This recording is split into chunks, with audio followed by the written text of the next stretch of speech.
welcome to Book Circle. I'm Earl Wajenberg.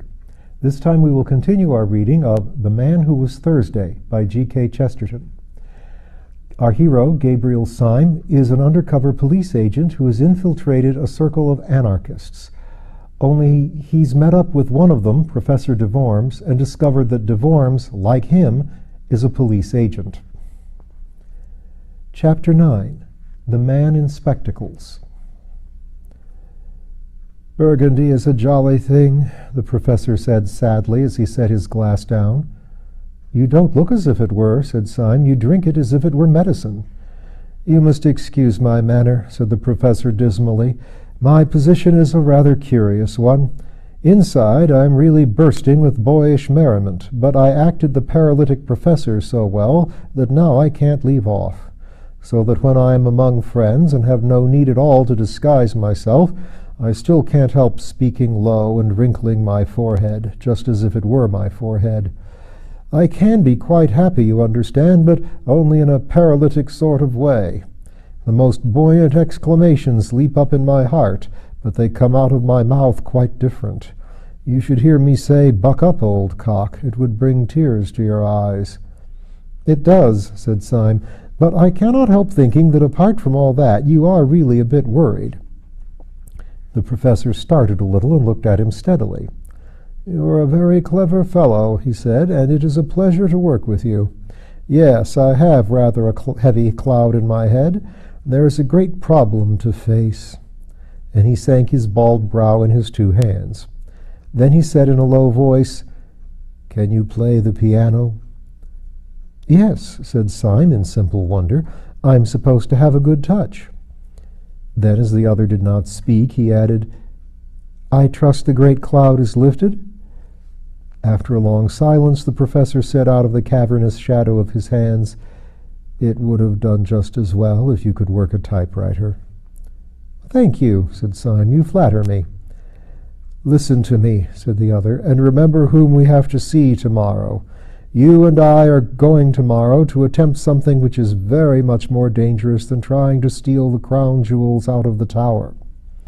We are trying to steal a secret from a very sharp, very strong, and very wicked man. I believe there is no man except the president, of course, who is so seriously startling and formidable as that little grinning fellow in goggles. He is not perhaps the white-hot enthusiasm unto death, the mad martyrdom for anarchy which marks the secretary, but then that very fanaticism in the secretary has a human pathos and is almost a redeeming trait. But the little doctor has a brutal sanity that is more shocking than the secretary's disease. Don't you notice his detestable virility and vitality? He bounces like an India-rubber ball. Depend on it, Sunday was not asleep, I wonder if he ever sleeps, when he locked up all the plans of this outrage in the round black head of Dr. Bull." "And do you think," said Syme, "that this unique monster will be soothed if I play the piano to him?" "Don't be an ass," said his mentor. "I mentioned the piano because it gives one quick and independent fingers. Syme, if we are to go through this interview and come out sane or alive, we must have some code of signals between us that this brute will not see. I've made a rough alphabetical cipher corresponding to the 5 fingers, like this, see?" And he rippled with his fingers on the wooden table. "B-A-D, bad, a word we may frequently require." Syme poured himself out another glass of wine and began to study the scheme.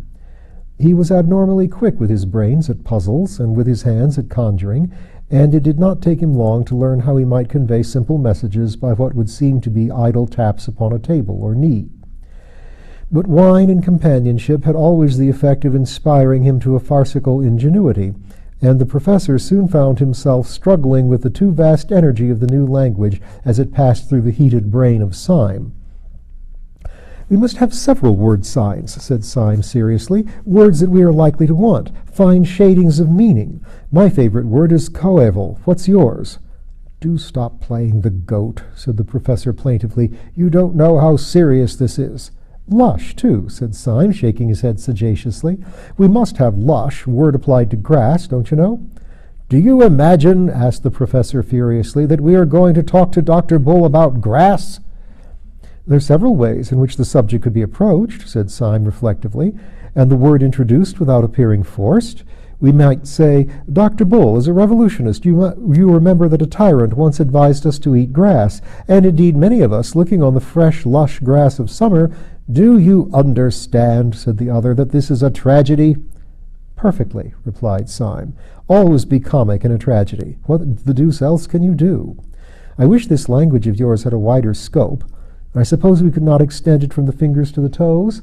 That would involve pulling off our boots and socks during the conversation, which, however unobtrusively performed— Syme, said his friend with a stern simplicity, go to bed. Syme, however, sat up in bed for a considerable time, mastering the new code. He was awakened next morning while the east was still sealed with darkness, and found his gray-bearded ally standing like a ghost beside his bed. Syme sat up in bed blinking, then slowly collected his thoughts, threw off the bedclothes, and stood up. It seemed to him in some curious way that all the safety and sociability of the night before fell with the bedclothes off him, and he stood up in an air of cold danger. He still felt an entire trust and loyalty toward his companion, but it was the trust between two men going to the scaffold. Well, said Syme with a forced cheerfulness as he pulled on his trousers, I dreamt of that alphabet of yours. Did it take you long to make it up? The professor made no answer, but gazed in front of him with eyes the color of a wintry sea. So Syme repeated his question. I say, did it take you long to invent all this? I'm considered good at these things, and it was a good hour's grind. Did you learn it all on the spot? The professor was silent. His eyes were wide open, and he wore a fixed but very small smile. How long did it take you? The professor did not move. Confound you, can't you answer? Called out Syme in a sudden anger that had something of fear underneath. Whether or no the professor could answer, he did not. Syme stood staring back at the stiff face like parchment and the blank blue eyes. His first thought was the professor had gone mad, but his second thought was more frightful. After all, what did he know about this queer creature whom he had heedlessly accepted as a friend?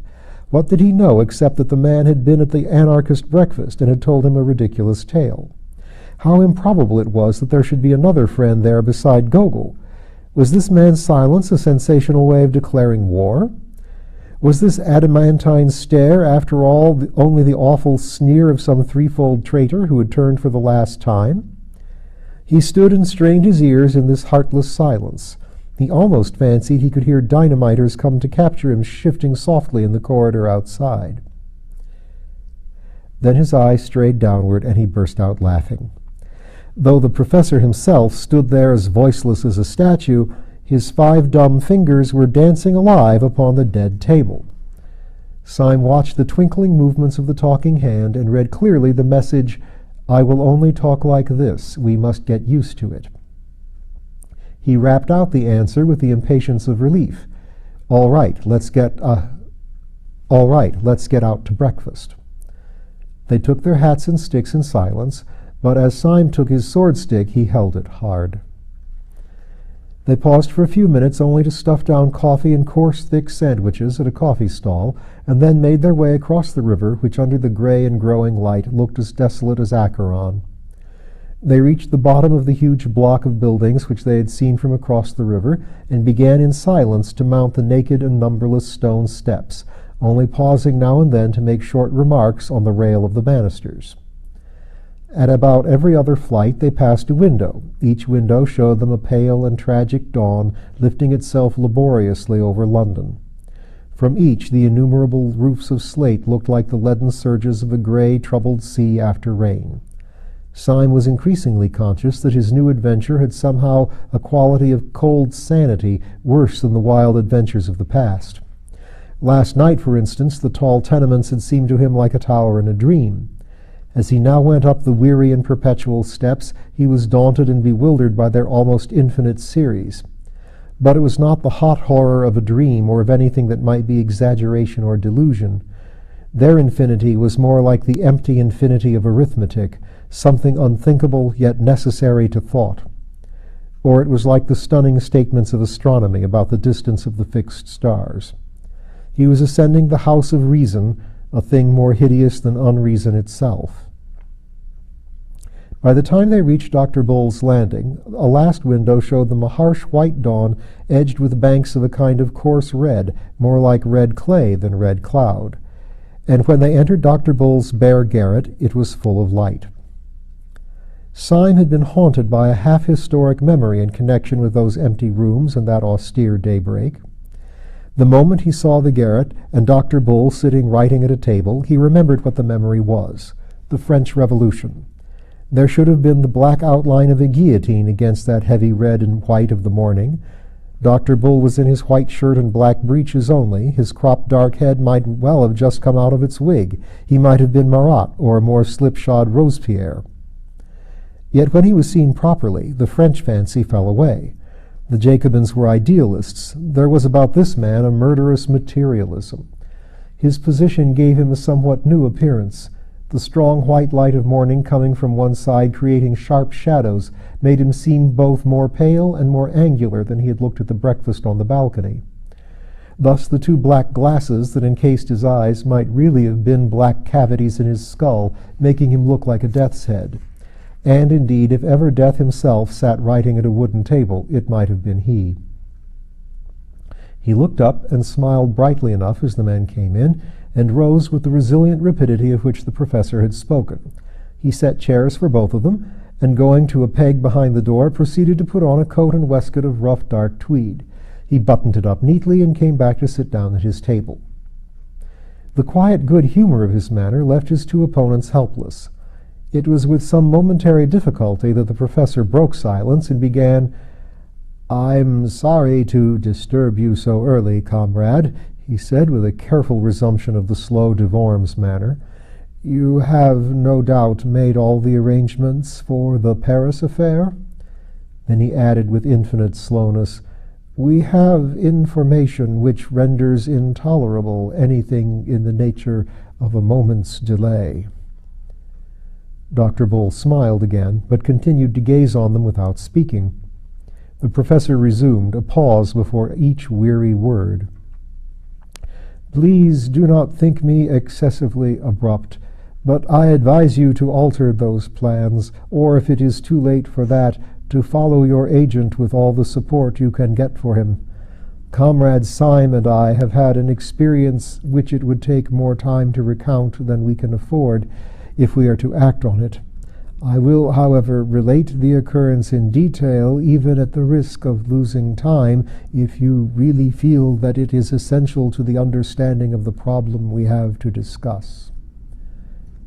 He was spinning out his sentences, making them intolerably long and lingering, in the hope of maddening the practical little doctor into an explosion of impatience which might show his hand.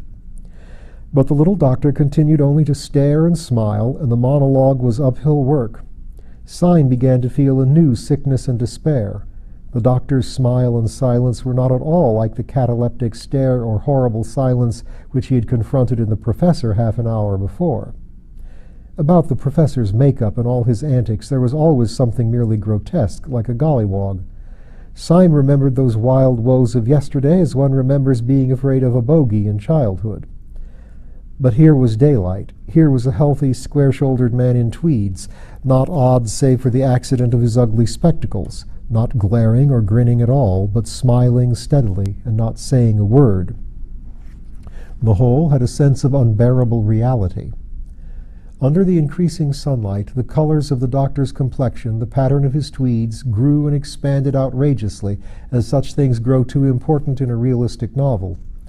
But his smile was quite slight, the pose of his head polite. The only uncanny thing was his silence. "As I say," resumed the professor, like a man toiling through heavy sand, "the incident that has occurred to us and has led us to ask for information about the Marquis is one which you may think it better to have narrated, but as it came in the way of Comrade Syme rather than me—" His words he seemed to be dragging out like words in an anthem, but Syme, who was watching, saw his long fingers rattle quickly on the edge of the crazy table. He read the message, "You must go on. This devil has sucked me dry." Syme plunged into the breach with that bravado of improvisation which always came to him when he was alarmed. Yes, the thing really happened to me, he said hastily. I had the good fortune to fall into conversation with a detective, who took me, thanks to my hat, for a respectable person. Wishing to clinch my reputation for respectability, I took him and made him very drunk at the Savoy. Under this influence he became friendly, and told me in so many words that within a day or two they hoped to arrest the Marquis in France. So unless you or I can get on his track— The doctor was still smiling in the most friendly way, and his protected eyes were still impenetrable. The professor signaled to Syme that he would resume his explanation, and he began again with the same elaborate calm. Syme immediately brought this information to me, and we came here together to see what use you would be inclined to make of it. It seems to me unquestionably urgent that— All this time Syme had been staring at the doctor almost as steadily as the doctor stared at the professor, but quite without the smile. The nerves of both comrades in arms were near snapping under the strain of motionless amiability, when Syme suddenly leaned forward and idly tapped on the edge of the table. His message to his ally ran, "I have an intuition." The professor, with scarcely a pause in his monologue, signaled back, "Then sit on it." Syme telegraphed, "It is quite extraordinary." The other answered, "Extraordinary rot." Syme said, "I am a poet." The other retorted, "You are a dead man." Syme had gone quite red up to his yellow hair, and his eyes were burning feverishly. As he said, he had an intuition, and it had risen to a sort of light-headed certainty. Resuming his symbolic taps, he signaled to his friend, "You scarcely realize how poetic my intuition is. It has that sudden quality we sometimes feel in the coming of spring." He then studied the answer on his friend's fingers. The answer was, "Go to hell." The professor then resumed his merely verbal dialogue, addressed to the doctor. "Perhaps I should rather say," said Syme on his fingers, "that it resembles that sudden smell of the sea which may be found in the heart of lush woods." His companion disdained to reply. "Or yet again," tapped Syme, "it is positive, it is the passionate red hair of a beautiful woman." The professor was continuing his speech, but in the middle of it Syme decided to act. He leaned across the table and said in a voice that could not be neglected, "Dr. Bull!" The doctor's sleek and smiling head did not move, but they could have sworn that under his dark glasses his eyes darted towards Syme. "Dr. Bull," said Syme in a voice peculiarly precise and courteous, "would you do me a small favor? Would you be so kind as to take off your spectacles?" The professor swung round on his seat and stared at Syme with a sort of frozen fury of astonishment. Syme, like a man who has thrown his life and fortune on the table, leaned forward with a fiery face. The doctor did not move. For a few seconds there was a silence in which one could hear a pin drop, split once by the single hoot of a distant steamer on the Thames. Then Dr. Bull rose slowly, still smiling, and took off his spectacles. Syme sprang to his feet, stepping backwards a little, like a chemical lecturer from a successful explosion. His eyes were like stars, and for an instant he could only point without speaking. The professor had also started to his feet, forgetful of his supposed paralysis. He leant on the back of the chair and stared doubtfully at Bull, as if the doctor had been turned into a toad before his eyes. And indeed, it was almost as great a transformation scene. The two detectives saw sitting in the chair before them a very boyish-looking young man with very frank and happy hazel eyes, an open expression, cockney clothes like those of a city clerk, and an unquestionable breath about him of being very good and rather commonplace. The smile was still there, but it might have been the first smile of a baby.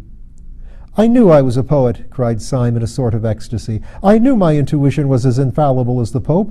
It was the spectacles that did it. It was all the spectacles. Given those beastly black eyes and all the rest of him, his health and his jolly looks made him a live devil among dead ones." "It certainly does make a queer difference," said the professor shakily. "But as regards the project of Dr. Bull—" "Project be damned!" roared Syme, beside himself. "Look at him! Look at his face! Look at his collar! Look at his blessed boots! You don't suppose, do you, that that thing's an anarchist?" "Syme!" cried the other in an apprehensive agony. "Why, by God," said Syme, "I'll take the risk of that myself. Dr. Bull, I am a police officer. There's my card. And he flung down the blue card upon the table. The professor still feared that all was lost, but he was loyal. He pulled out his own official card and put it beside his friend's. Then the third man burst out laughing, and for the first time that morning they heard his voice. "I'm awfully glad you chaps have come so early," he said with a sort of schoolboy flippancy, "for we can all start for France together. Yes, I'm in the force right enough." And he flicked a blue card toward them lightly as a matter of form.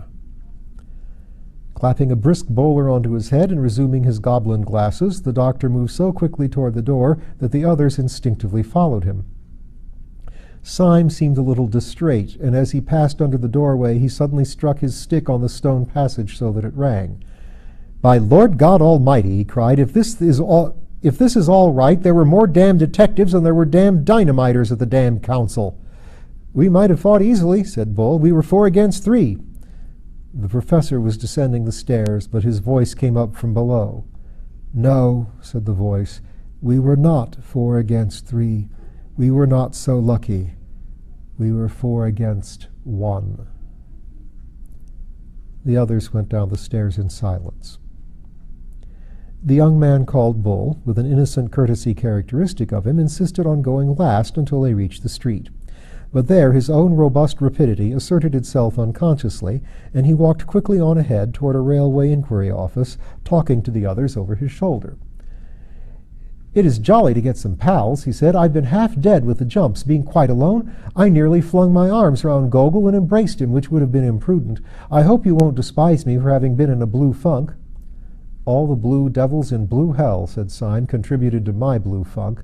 But the worst devil was you and your infernal goggles." The young man laughed delightedly. "Wasn't it a rag?" he said. "Such a simple idea, not my own. I haven't got the brains. You see, I wanted to go into the detective service, especially the anti-dynamite business, but for that purpose they wanted someone to dress up as a dynamiter, and they all swore by blazes that I could never look like a dynamiter. They said my very walk was respectable. They said, seen from behind, I looked like the British Constitution. They said I looked too healthy and too optimistic and too reliable and benevolent. They called me all sorts of names at Scotland Yard. They said that if I'd been a criminal, I might have made my fortune looking so like an honest man. But as I had the misfortune to be an honest man, there was not even the remotest chance of my assisting them by ever looking like a criminal. But at last I was brought before some old josser who was high up in the force, and who seemed to have no end of a head on his shoulders. And there were others talked hopelessly. One asked whether a bushy beard would hide my nice smile. Another said that if they blacked my face I might look like a Negro anarchist. But this old chap chipped in with the most extraordinary remark. "A pair of smoked spectacles will do it," he said positively. "Look at him now. He looks like an angelic office boy. Put him in a pair of smoked spectacles and children will scream at the sight of him." And so it was, by George. When once my eyes were covered, all the rest, the smile and big shoulders and short hair, made me look a perfect little devil. As I say, it was simple enough when it was done, like miracles, but that wasn't the really miraculous part of it. There was one really staggering thing about the business, and my head still turns at it. "What was that?" asked Syme. "I'll tell you," answered the man in spectacles. "This big pot in the police who sized me up so he knew how the goggles would go with my hair and socks, by God, he never saw me at all." Syme's eyes suddenly flashed upon him. "How was that?" he asked. "I thought you talked to him." "So I did," said Bull brightly. "But we talked in a pitch-dark room like a coal cellar. There, you would never have guessed that." "I could not have conceived it," Syme said gravely. "It is a new idea," said the professor. And we'll go into some more new ideas next time.